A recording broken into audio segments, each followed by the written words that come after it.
Don't forget to like the video, leave your thoughts in the comments, and subscribe so you don't miss any of our new stories. I never imagined I would be sharing this story, and I definitely didn't expect things to turn out the way they did. But here I am, sitting in my quiet kitchen, my fingers lingering over the keys as I replay that night in my head. It all began with something as simple as homework. I've known Alex since he was a child, and his mother Diane has been a close friend of mine for years. We first met when our children went to school together, and even though life led us down different paths, we've remained close. I remember Alex as a bright, energetic kid, always full of curiosity and ideas. But now, at 22, he was no longer that young boy. It had been some time since I last saw him in person. Life gets busy, and I hadn't really thought about how much he'd grown. But when Diane called one evening, asking if I could help him with a college research paper while she was out of town, I didn't hesitate. Of course, I said. Just send him over. So, on a quiet Thursday evening, I found myself tidying up the house, unnecessarily setting out coffee and snacks, as if preparing for a guest, rather than a young man coming for schoolwork. Or maybe I told myself I was just being hospitable. When the doorbell rang, I opened it to find Alex standing there with a shy smile, holding his laptop. "Hey, Miss Carter," he said, his voice deeper than I remembered. "Alex?" I greeted him, stepping aside to let him in. "Come in. Make yourself comfortable." He did, settling onto the couch in my living room. As he sat down, I couldn't help but notice how much he had changed. Tall, broad-shouldered, with slightly tousled dark hair, as if he had just run his fingers through it. His hazel eyes, if I remembered right, held both intelligence and warmth, making me smile. I shook the thought away and sat beside him. "So what are we working on?" I asked. "An analysis paper," he said, rolling his eyes. "It's boring, but I have to get through it." I chuckled. "Boring? Depends. What's the topic?" "Emotional intelligence in relationships," he replied, opening his laptop. "I have to explore how it affects communication and connection." I raised an eyebrow. "That doesn't sound boring to me." He laughed briefly. "Yeah, well, you're probably better at this stuff than I am." We worked together for a while, reviewing his ideas, refining arguments, and discussing different viewpoints. At first, it was all about the paper. But as the conversation went on, I started noticing something. His attention was not just on the assignment. I caught him watching me, his eyes lingering when I spoke, as if studying my face, memorizing it. At one point, I reached for my coffee, and my hand brushed against his on the table. It was just a brief touch, but the electricity between us was undeniable. I felt warmth spread through me, something I hadn't felt in years. I looked up at him, searching his face for any sign that I wasn't imagining things. And there it was, an awareness in his eyes, that same quiet tension I felt. I quickly pulled my hand back, clearing my throat. "You're doing great on this," I said, trying to sound calm. "Thanks," he responded. But his voice had softened, lower than before. We went back to the paper, but the dynamic between us had shifted. Every glance, every accidental touch now felt heavier, charged.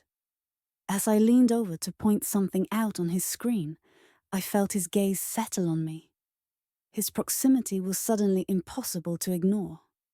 I turned my head slightly, meeting his eyes. For a moment, neither of us moved. I should have said something, should have broken the silence before it turned into something more. But I didn't. and neither did he. The only sound was the soft hum of the ceiling fan above us. The glow from the laptop screen illuminated Alex's face, and I felt something stir between us. Something unspoken but undeniable. I should have looked away, should have laughed it off or steered the conversation back to his paper. Anything to dissolve the tension that had settled between us like an invisible thread. But instead, I held his gaze, my breath catching in my throat. His expression wasn't playful or uncertain. It was steady, serious, and something else. Admiration? Desire? Whatever it was, it made my heart race. "You're staring," I murmured, my voice softer than I intended. Alex didn't flinch. "I know," he replied, and I almost laughed nervously, but swallowed it down.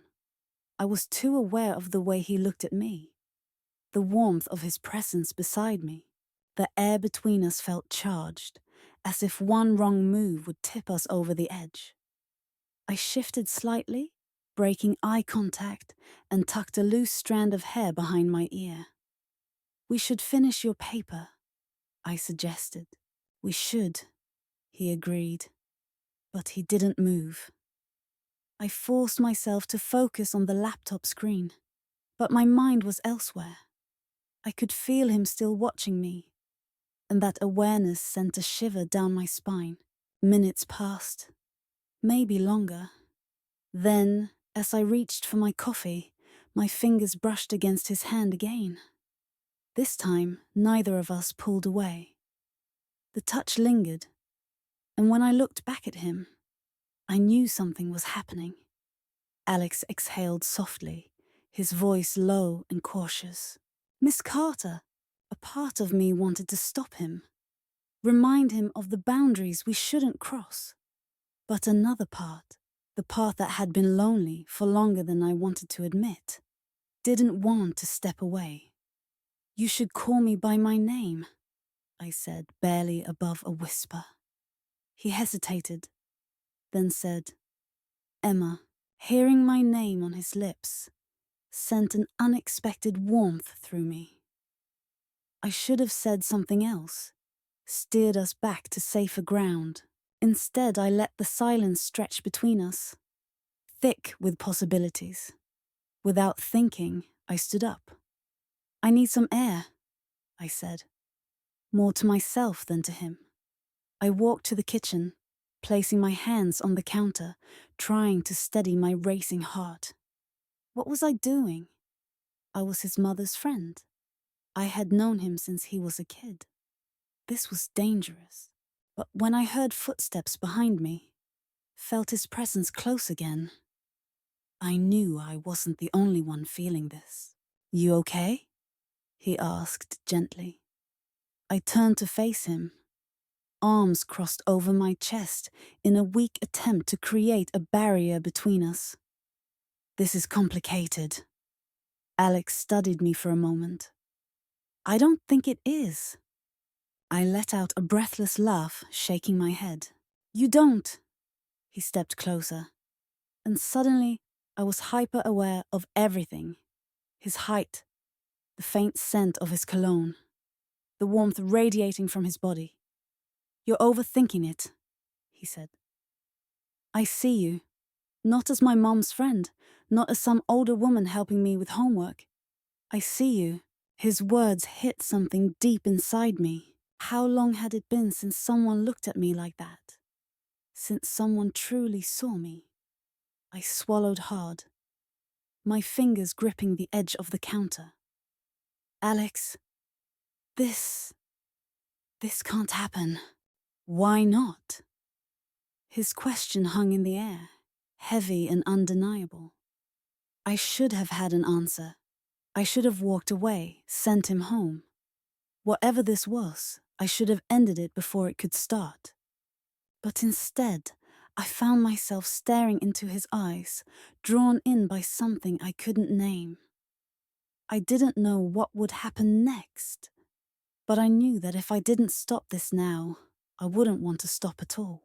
I should have told him to leave, should have stepped back, put some distance between us and reminded him that this was impossible. There were too many reasons why we couldn't, why we shouldn't, but I didn't. I stood there, my heart pounding in my chest, his question still lingering in the air. Why not? I opened my mouth, searching for a response, but nothing came.